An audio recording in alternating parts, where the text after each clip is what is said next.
اگر کوئی مکھی آ کر بیٹھ جاتی ہے تو وہ تو اپنے آپ اپنے اوپر بیٹھی ہوئی مکھی کو بھی نہیں اڑا سکتے۔ پھر بتوں کی یہاں تک مرمت کی گئی ہے۔ اللہ پاک کی ذات بابرکات نے ارشاد فرمایا کذالک زینا لکل امۃ عملہم، اسی طرح ہم نے ہر قوم کے لیے ان کا جو عمل ہے مزین کر دیا ہے، خوشنما کر دیا ہے۔ ثم الی ربہم مرجعہم، پھر جب وہ قیامت کے دن اپنی قبر سے اٹھائے جائیں گے تو وہ اللہ کی بارگاہ میں ان کو لوٹنا ہوگا، اللہ کی بارگاہ میں ان کو حاضر ہونا ہوگا۔ فَيُنَبِّئُهُم بِمَا كَانُوا يَعْمَلُونَ، پھر خدا تعالیٰ ان کو فرما دے گا، متنبع کر دے گا، خبردار کر دے گا کہ تم دنیا میں کیا کرتے تھے، یہ عمل ٹھیک تھا یا نہیں ٹھیک تھا، پھر خدا کے قیامت کو بتائے گا۔ وَأَقْسَمُوا بِاللَّهِ جَهْدَ أَيْمَانِهِمْ، پھر کفار مکہ قسمیں کھا کھا کر، بڑی کوشش کے ساتھ بڑی پکی قسمیں کھا کھا کر کہتے تھے لَإِن جَاءَتْهُمْ آیَةٌ، اگر ہمارے پاس کوئی نشانی آ جائے تو لَيُؤْمِنُنَّ بِهَا، تو ہم ان پر ایمان لے آئیں گے، یعنی اللہ کی ذات کو ایک مان لیں گے، تمہیں اللہ کا رسول ہم مان لیں گے ہمارے پاس اگر کوئی نشانی آ جائے۔ کفار مکہ نے جب سنا نبی پاک علیہ الصلوۃ والسلام حضرت موسیٰ علیہ السلام کے معجزات کا ذکر کرتے ہیں، حضرت عیسیٰ علیہ السلام کے معجزات کا ذکر کرتے ہیں، موسیٰ علیہ الصلوۃ والسلام کے عصا اور حضرت عیسیٰ علیہ الصلوۃ والسلام کے مردہ زندہ کرنے کا ذکر کرتے ہیں، یعنی پہلے نبیوں کے جب معجزات حضور علیہ السلام بیان کرتے تھے تو کفار مکہ کہتے تھے کہ اگر انہوں نے معجزات دکھائے تھے تو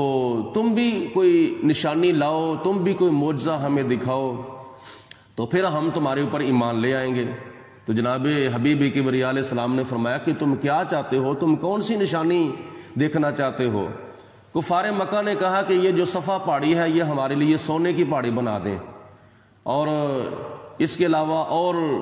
کیا نام ہے کافی معجزات ہم دیکھنا چاہتے ہیں۔ تو نبی پاک علیہ الصلوۃ والسلام نے جب دعا کرنے کا ارادہ کیا تو حضرت جبریل علیہ الصلوۃ والسلام آگے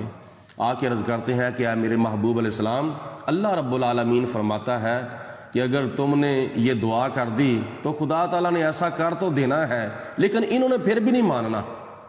یہ جو آج دعویٰ کر رہے ہیں کہ ہمیں یہ دکھاؤ، ہمیں وہ دکھاؤ، ہم آپ کو مان لیں گے، تو جب آپ نے دعا کر دی خدا تعالیٰ نے آپ کی دعا کو قبول فرما لیا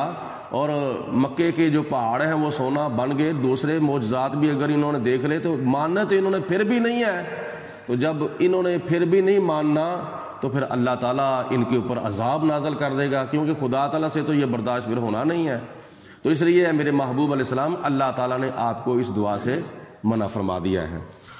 قل انما الآیات عند اللہ، اے میرے محبوب علیہ السلام آپ ان کو ارشاد فرما دیں ساری نشانیاں تو اللہ تعالیٰ کے پاس ہیں۔ وما یشعرکم، اور تمہیں کیا پتہ ہے اے لوگو، انہا جاءت لا یؤمنون، کہ جب وہ نشانیاں ان کے پاس آ جائیں گی،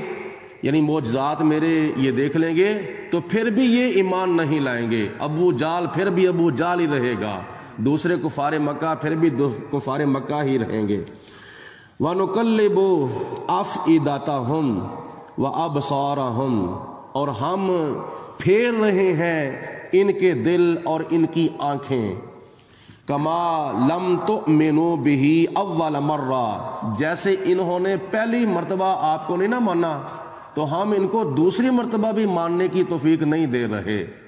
جب انہوں نے پہلی مرتبہ اپنی آنکھوں سے دیکھ لیا ہے کہ آپ کے معجزات ہیں تو پھر بھی یہ نہیں مان رہے، تو ہم کہتے ہیں کہ نہیں مانتے تو نہ مانو، ہم تمہیں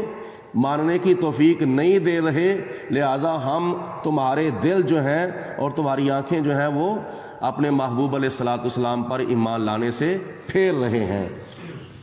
وَنَذَرَهُمْ فِي طُغْيَانِهِمْ يَعْمَهُونَ، اور ہم ان کو ان کی سرکشی میں چھوڑ رہے ہیں تاکہ وہ بھٹکتے رہیں، تاکہ وہ بہکتے رہیں۔ اللہ تعالیٰ کی ذات بابرکات کے فضل اور توفیق سے آج 7واں پارہ جو ہے وہ مکمل ہوا۔ سورۃ انعام ابھی چونکہ چل رہی ہے۔